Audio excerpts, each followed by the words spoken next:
Welcome to Tenacity with Sonia C, the podcast where entrepreneurs, founders, and ambitious professionals come to learn from those who have walked the path, navigating challenges and achieving success.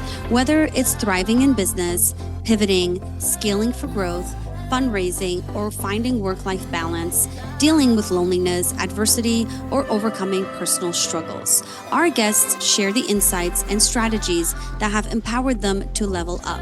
I'm your host, Sonia, and let's get started.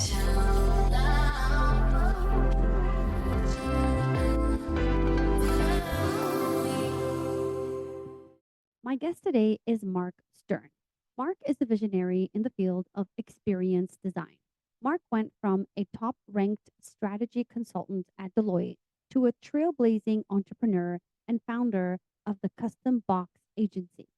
Since its founding in 2019, his agency has launched over 100 campaigns, transforming how brands engage with their customers by merging physical and digital experiences. In this episode, we'll dive into the innovative world of box experiences, uncover the secrets to successful campaigns, and explore the future trends shaping the online branding landscape. Hi, Mark. Welcome to the show. How are you today? I'm thrilled to be here, Sonia. So thank you for having me. Yeah, I've already given our audience a little bio about you, so I'm ready to dig in if you are. Let's do it. So, can you tell us about your transition from being a top-ranked strategy consultant at Deloitte to founding your own company? What motivated you to make such a bold move? Yeah, it's such a good question. I grew up in Alabama, and I was raised with this idea that there's this natural progression to life. You graduate high school, you go to college, you graduate college, you get the job, eventually you go to grad school, and then you get the dream job and the, White House with the picket fence, and, life is great, wife and kids. And I joked and said, like, I was the poster child of corporate America because I just go all in on everything that I do. And I graduated Duke with my MBA in 2012, and I had $165,000 in student loan debt. And now this 2-year commitment to this big consulting firm, Deloitte. And you have these moments in life to be like, I felt the heavy weight of the debt, and you think that this can't be it. Has to be more to life. And something brought my attention. I think it was a YouTube video that I discovered. I don't know if you've heard of Mind Valley before. This is a company, big, huge company in the mindset space, but they have an event. At the time, it was called Awesomeness Fest, and they changed it to A Fest because I don't think awesomeness um, resonated with a lot of people. But it got my attention because it was like Burning Man parties, or TED Talk speakers meet Burning Man parties in some beautiful location, and it's only 250 entrepreneurs. And I like sent it to my friends and was like, we should go check this out. Everyone was like, yeah, let's do it. And then no one committed to going. And I had a corporate job that I traveled weekly. Like, I was always on the road. So I finally booked a ticket to this event. This was in 2013. And it introduced me to the digital marketing realm. I had no idea about online entrepreneurship, the whole online digital marketing space. And just meeting these people at this event, it was like the world that I knew in corporate America, in this happy bubble I lived in, it was like this bubble shattered, and I got exposed that the natural progression to life and happiness wasn't the only way, and there's other ways to be fulfilled. And I think that at the time I was realizing in corporate America, I'm good at what I do, but it's not fulfilling me. And it took me from 2013 to 2018 to finally muster up the courage. And the biggest thing in my head was, I have all this student loan debt. It'd be irresponsible for me to leave corporate America in this good job for the unknown and entrepreneurship. And at the end of 2017, transitioning into 2018, I had this weird dream and a premonition that said, if you don't leave this job, it will kill you. And so that was kind of the catalyst of, okay, Mark, like, now or never. If I could bet on anything, let me bet on myself. And showed up January 3rd of 2018, told the partner I reported to, I can't explain it, but I have to go. But I had no plan. I had no idea what the business would be. My brain was too preoccupied by this full-time job that I had, but I just had the courage. Like, for me, it was just, I held a belief that was, when I let go of like what was occupying my headspace, this crazy corporate American job, I will figure out what it is that I wanted to do. And, just kind of went all in. And, that kind of led the pathway to delving into the online marketing space, getting deeper into entrepreneurship, and starting to test different ideas that eventually showed the pathway to what we do today, custom box agency and these custom box experiences. When you started out on your journey, like you were basically staring at an empty canvas. There was no idea of what you were going to do. You sort of knew you wanted to get into the marketing space. You went into this event. Was it because you were feeling burnt out and you just wanted to do something for yourself? What led you to from the point to from being here to saying I'm going to this event and then completely changing your mind about going a different direction? So the event in 2013, going to A-Fest, here's what it was. It was when you have the lifestyle of someone in corporate America that's doing corporate consulting with like a big consulting firm. Imagine a life that at 4:45 a.m. you are like getting into a cab to go to the airport and you're flying out to your client and then you're flying home even either Thursday or Friday night to go back home just in time for you to wash your clothes and put them right back in the suitcase to get into another cab at 4:45 a.m. the following Monday. That was my life. And after doing it for like even the first year, Mm-hmm. what I realized was it was a moment that was one of the darkest moments of my life because I had this realization that I have nothing to look forward to in life.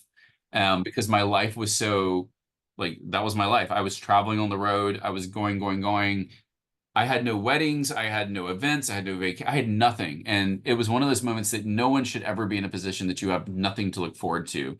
And so the catalyst that made me in 2013 book a ticket to that event, and it was like an application form, which I think anyone who filled out the application, they would be like, congratulations, you made it. But for me, it made me feel special. But this was in May of 2013. And so I was like, I have to do this because this conference took place in November of 2013 and it gave me something to look forward to and this vow of never being in a position ever again in my life that I have like that I truly don't have anything to look forward to. I Mm-hmm. had no idea that that simple decision would be so transformative, and like wake me up in a way that started to paint this pathway. One of the smartest things I did, and this is kind of I say smartest because I look back and I'm like Mark Stern from 2014, 15, like good job. Like that was a smart move. Was they make you set goals at Deloitte every year? Mm-hmm. And I was like, my goal is going to be to build expertise in digital marketing because it was becoming a more relevant topic around how do you leverage social media and business.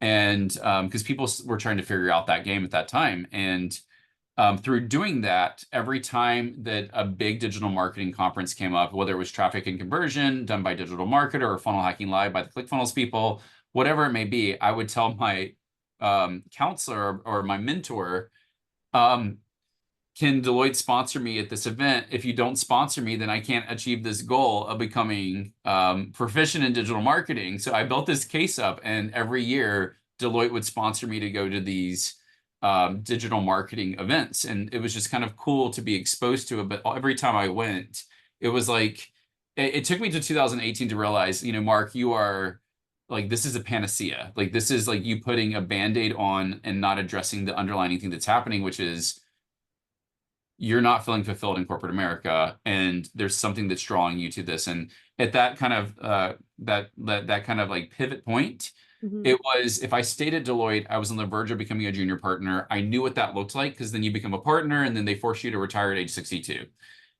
I did not know what the entrepreneurial journey would look like. It was completely unknown, and something about that was intriguing to me to say, this is predictable, this is unpredictable. You live once. If I'm going to bet on someone, now's the time to bet on yourself. And it doesn't hurt that you had a dream that tells you if you stay in this job, it will kill you. Like that Mm-hmm. doesn't hurt at all. And so that was kind of I don't know where this is going to lead me to, but I had the belief that everything would be fine. And it totally was. That's awesome. I mean, you took a risk. You were working your you were working like a dog anyway, so might as Yeah. well do it for yourself, right? At the end of the day. And set your own terms. And that's something that is like my team knows like when it hits five, like if you like my expectations you're done with work, but some people choose to control their hours and work later. If they want to, they're welcome to. I have no expectation you work after five. I have no expectation you work on the weekends. That's unlike the world I came from that was a 24/7. You're always working. You're Right. never off.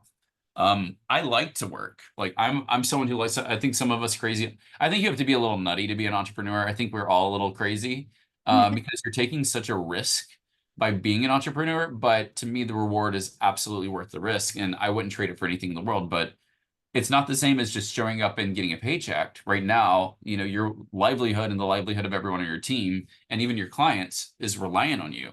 But it's a pressure that for me, it's just a part of the game that I love. So I wouldn't trade it for anything in the world. That's awesome. So, what inspired you to create the concept of box experiences, and how do these experiences help brands bring digital offers to life in their customers' homes? Yeah, there's a couple things. When I transitioned to the digital space and online entrepreneurship, people were so excited about going all digital because it's so much more scalable. But the problem with it is now you're seeing this is pre-AI, billions of content being uploaded. You can create a course by just pulling out your phone and filming yourself. And one of my biggest frustrations, especially coming from corporate America, was the quality of what I would purchase or experience was so poor that I'm like, this isn't worth $2,000. And that's a common price point that a lot of people sell their courses at is $2,000. So I'm looking at this saying that, yeah, it's a lot more scalable, but the quality of the content, because it's getting so much more saturated, this is why you're seeing stats that show completion rates for a lot of products is as low as 3% and decreasing. Whereas I'm like, if 3% is success, the system's broken. There's something wrong with it. And the thing that I wanted more than anything when I would buy other people's products and services is send me the tools I need. Don't make me print out. Don't make me download. Make it easy for me to get started with your products and services. Simplify the process so I can get a transformation faster. So Mm. that's kind of where this started was I hosted a virtual event because someone told me you can start your own conference. It's a great way to build to generate leads and to make connections with other influencers. And I did this conference in 2018 called the Clickpreneur, and it was all about transitioning from corporate to entrepreneurship. And we had 40 speakers. And through this, I built a publication called Entrepreneur Elements. So anyone who bought a ticket to the conference got this physical publication. What I didn't expect was people, when they received it, would start filming videos or taking pictures or start generating all this social content that I didn't ask them to produce. And so that kind of triggered this idea of I sent you something physical, you brought it back digital. If I sent you something digital, you can't do an unboxing video in the same capacity. And the amount of organic traffic that was happening was interesting to me. So the next event that I did, we only did 10 speakers. It was all about learning because I selfishly wanted to learn how to do high ticket selling. So I was like, I'm going to do this conference on high ticket selling. We built a box experience. And then the same thing happened. Everyone wanted to show off their box experience. I was getting this average 3 to 7 minute videos of people selling my product for me. And this solidified this idea that if you have something digital, tie it with something physical. And we've been pressure testing that again and again. And people started saying, how are you doing this? And then you lead up to COVID when everyone's trapped at home. All of a sudden, I had a product that was able to get things into people's hands and make them feel more connected to one another. And to your other question, what problems does it solve? Well, one thing that we force our clients to do is you have to be clear on what it is you're asking your customer to do, because the second I can do that, I can build a customer journey to say, like, think about a game board, think about a Monopoly board or Chutes and Ladders or Candyland. Can I build a visual representation of the journey you're about to go through with this product or service that you bought of mine? And it doesn't matter if you're a course creator, a coach, software as a service platform, service provider, e-com products, employee onboarding, all of these have a journey. And if I can make a visual representation, then I can gamify your business in a really powerful way to help incentivize behavior and get people through your products and services, make them get into momentum, and celebrate them when they hit certain milestones within whatever they're navigating with you. So there are all these things that were happening. And through doing that, not only is it great for the delivery experience, all of a sudden, a lot of these pieces can then turn into sales material for customer acquisition as well. All of a sudden, I can show a pathway to customer retention as well on the back end. And so all of this started to unveil by just delving deeper into show me the pathway to how you navigate, your customers navigate through your products and services. And the physical box just became the piece that complemented the digital to take that experience to the next level. I can see what you're talking about because nowadays we live in a world where we get bombarded with emails and all this stuff, and getting something feels so personal now. People love getting gifts, but also look at it this way. What is experience? Experience is seen through the senses. I don't know if you've ever been to Disney World or Disneyland. Disney knows how to do experience like none other. If you've ever been to Las Vegas, they are very intentional. But when we say experiences through the senses, it's what you see, hear, touch, taste, smell. Digital only products tap into what you see and what you hear, two senses. When I complement it with a physical box, now I can activate other aspects that take that experience to the next level. Boxes do not need to be expensive, but boxes can activate, have such a much higher perceived value, and people love getting, to your point, they love Mm. getting something physical in the mail. So that experiential nature is really powerful. Yeah, I mean, we've seen that with brands that are doing makeup and face creams where they're sending PR packages out to influencers, and the influencers are opening these boxes and Yeah. doing mailings, and people really like that. Something about that physical but aspect of it. But I love that you're doing it even with like software as a service, and you're just sort of encountering all of those different aspects and applying that into a physical marketing piece. So that's really unique. I don't think a lot of people are doing things like that. It's so much fun. That's the best part about it is when you see like how you can bring to life businesses, it is for me just one of the best parts of what we do. Love it. So, with over 100 campaigns launched by the custom box agency, can you share some key factors that contribute to the success of these campaigns in increasing conversions and reducing churn? Yeah. We say that there's three different types of campaigns with custom box agency, and they're all anchored to the customer life cycle. So customer life cycle is this: you acquire a customer, so it's all the activities of how they discover you to buying your products and services. Then you deliver your product, so delivery. So that is onboarding to getting the initial outcome of what they bought from you. And then there's retention. Retention is all about recognition. It's also about introducing the next way. So how do we that you can serve them? So extending lifetime value. So we say, is this campaign an acquisition campaign, delivery campaign, or retention campaign?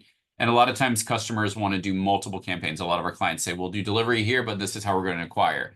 Mm. In terms of conversions, one of the things that you want to do in the sales process is, how do I build a relationship? So I may send you a box or a flat mailer on the acquisition point because I'm trying to sell a bigger, higher ticket product or service. We have box experiences that have cost under $5. We have box experiences, a lot of ours average 15 to 30 bucks. If you have a 5, 10, $25,000 program, if I can send you something on the front end that starts to nurture you and build that relationship, and I'm not saying a long time consumption, it could be something I usually like to tell clients on an acquisition piece. You want it to be something that they consume in less than 60 minutes and then say, okay, now I feel connected to you. I see you helping me with a quick win. How else can you serve me? And then you can hit them with the next piece.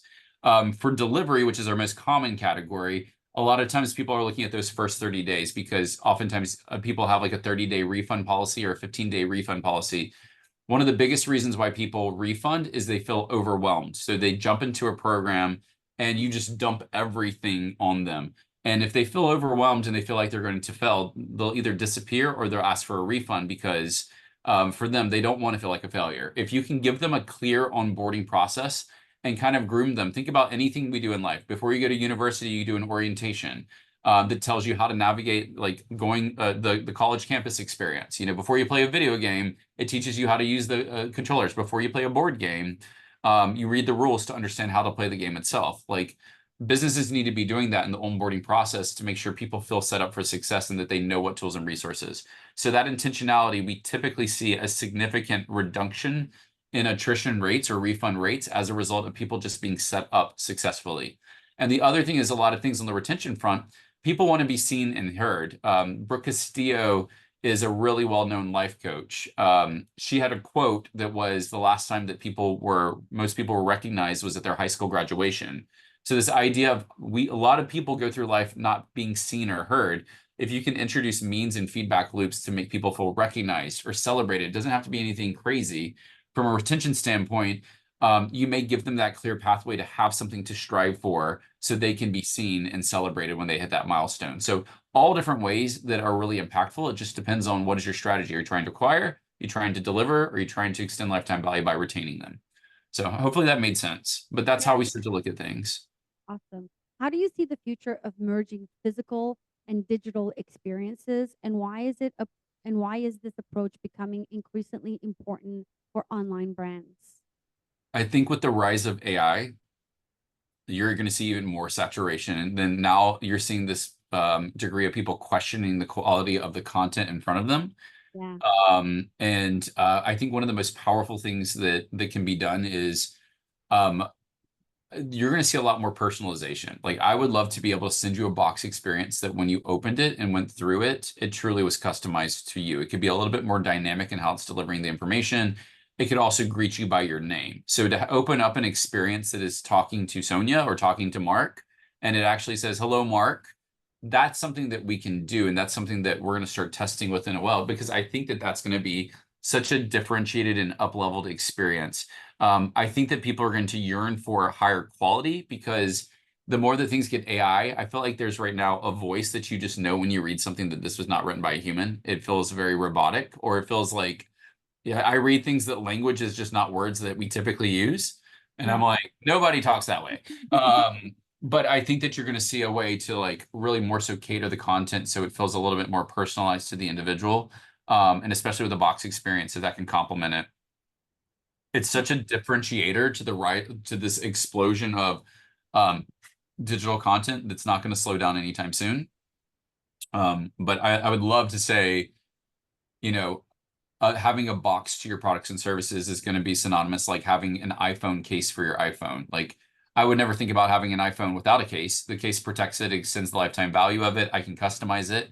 Box is the same way. Like I want businesses to start thinking about how can I really truly differentiate myself and provide a more premium experience. Introduce a box and make it be that complementary accessory that like is needed to have a Mhm. better experience. So, how can business owners effectively measure the return on investment from implementing experience design in their marketing strategies? Such a great question. And the first part of the question that I would always tell clients is when they ask me that is, do you track your key metrics from the get-go? And in order for us to evaluate impact, step one is, do you know what it was like, or do you know what it is in current state? And it's shocking to me how many business owners don't monitor their metrics, because then you have a baseline of what success can look like. There's so many different metrics that I would tell clients that we want to actively measure. If you're at acquisition, you want to talk about conversions. You want to talk about uh, attrition rates. You want to talk about click-through rates, like cost to acquire. All these things get into the acquisition. We can start looking at those numbers. If it's delivery, it's completion rates, it's refund rates, it's all the things that go through. How many people hit a certain milestone? Like those are things that you can start to measure. If it's retention, it's what is lifetime value? What's lifetime value after we've implemented some of these strategies, like introducing an award structure. So there's just different metrics, and I'm happy to provide you with a resource that breaks this down. We have a resource we produce that shows you what are the metrics you should be tracking. But Mm. things that we've seen, what's cool about Box is it reactivates an audience because it's such a new opportunity. Like the box up here, and I'll show you, actually I have it right here. Here's a box that we did for a challenge. He wanted this flight recorder that turned into a detective theme. So he went a little bit more themey with this box, and you can see I have the tile right here.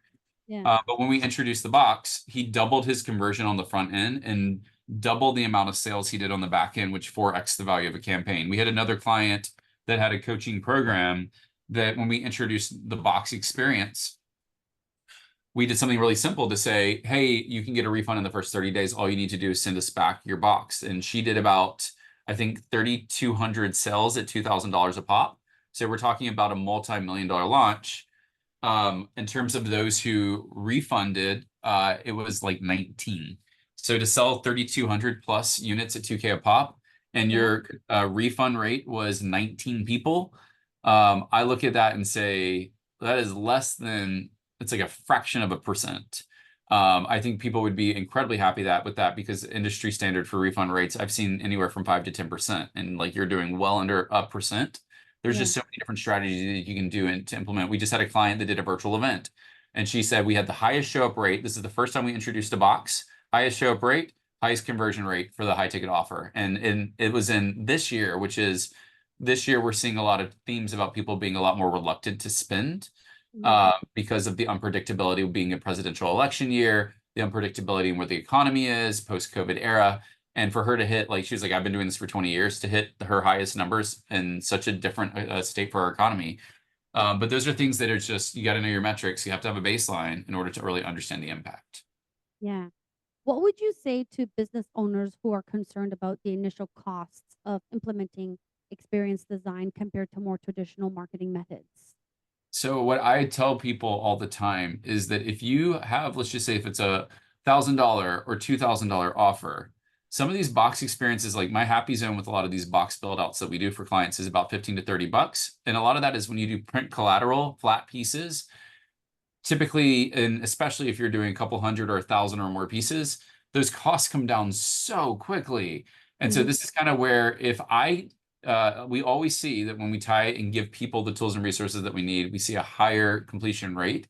If you could spend $15 of a $2,000 or $1,000 investment to give them the workbook they need and all the pieces that they need, it's totally worth it if the result is you have more people completing the program. What happens to a lot of these programs, and I had a client that would make her people print out all her worksheets, and it was about 300 worksheets that they needed to print out. You're assuming that the customer has a printer, it has paper, it has ink, it's hooked up to their computer, they're organized. If one of these things go wrong, you just put up an obstacle to prevent them from having success. So this is why I'm like, put everything in the box, send them what they need, create an experience out of it, because if it's the difference between people completing and not, those become more success stories. Those become more raving fans, people saying this was a fun experience. What's the next thing that you're selling? So you can increase lifetime value, or leveraging those case studies in your marketing collateral to show impact of what it is, or showcasing your marketing collateral, hundreds of people doing unboxing videos, the social proof that you may not as easily get if it's a digital only product. So this is kind of why I'm like, for me, we've tested this so much, it's a no-brainer that if you have something digital, tie it with something physical because you're going to get so much, even marketing collateral from it. Mhm.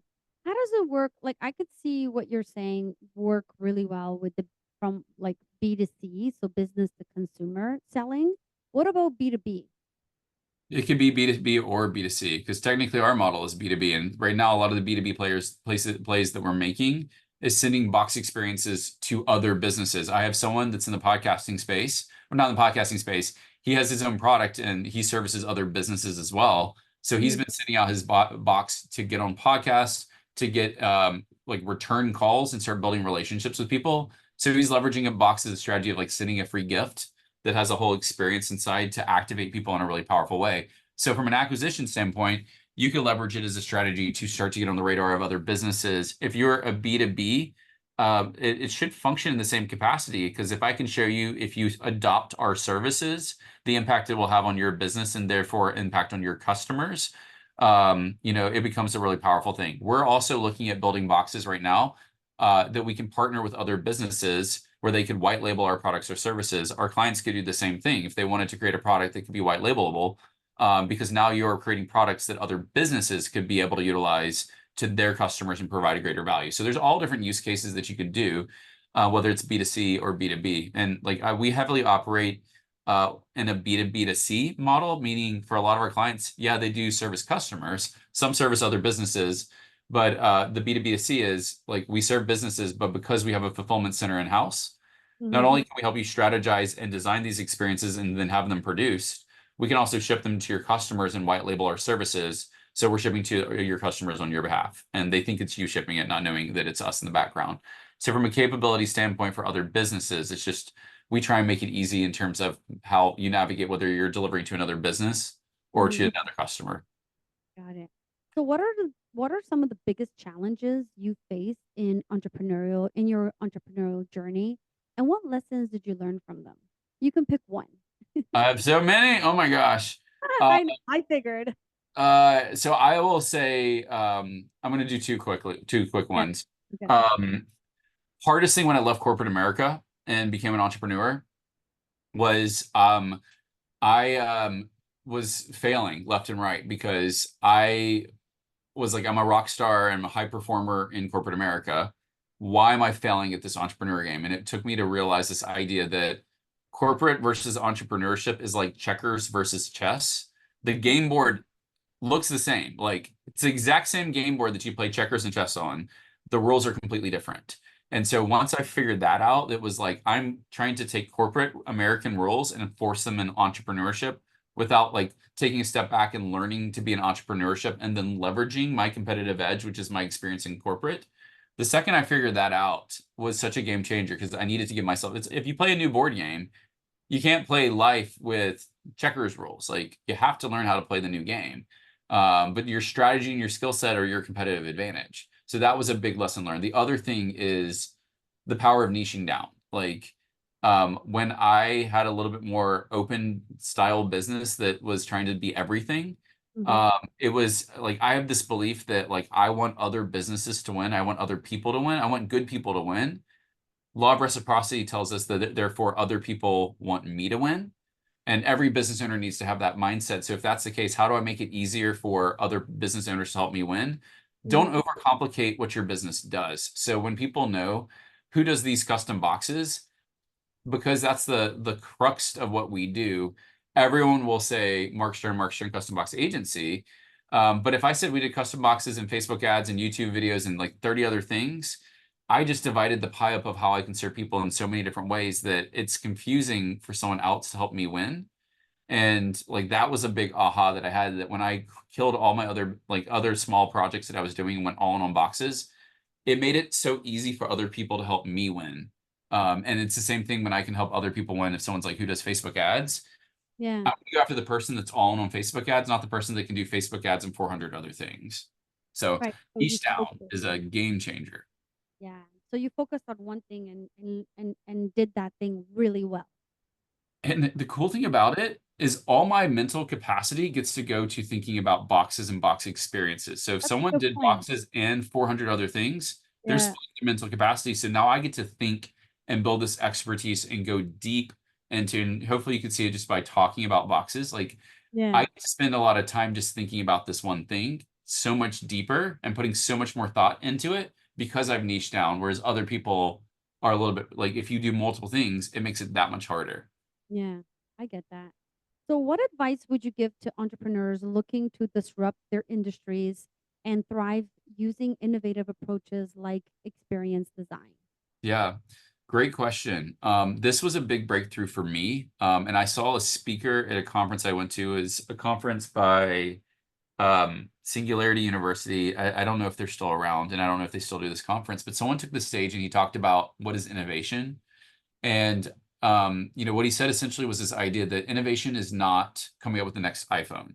Like I think a lot of people think overcomplicating something is innovation. He was like, all innovation is coming up with a better process. So something that typically takes 5 steps, if you're able to reimagine it and have it take 4 steps, that's innovation. And just like learning that to me has been something I've been thinking about, to say, I see a problem that exists. If you can make the problem just a smidge better, Yeah. that is being disruptive. That is being innovative.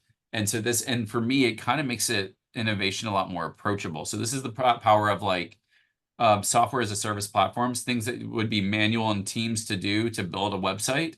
There are website builders that you could throw up within a couple of minutes, a website. It's disruptive because the complexity of what it was before is no longer how it is now.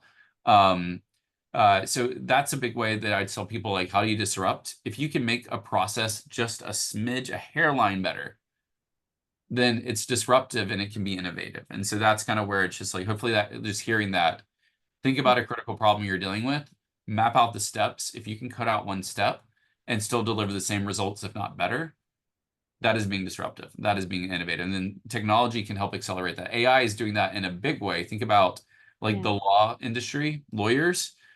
AI is disrupting the analysis of data in a way that lawyers would spend hours, looking through books and whatnot. And now they have a tool that can crunch so much more information than they're able to. If you build something over that, all of a sudden you have a process and deliver the same quality.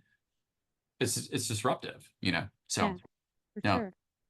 So, before we run out of time, I have one last question for you. So, I'm in tech space. We have a lot of episodes on this podcast about the tech startup ecosystem. So, I just wanted to sort of get like an example of you of a box for like a SaaS product, so software as a service. So, startup comes to you, says, "I have this SaaS product that I'm going to sell to B2B or B2C. It really doesn't matter. What's your process like when you're working with a company to in to create the box experience?"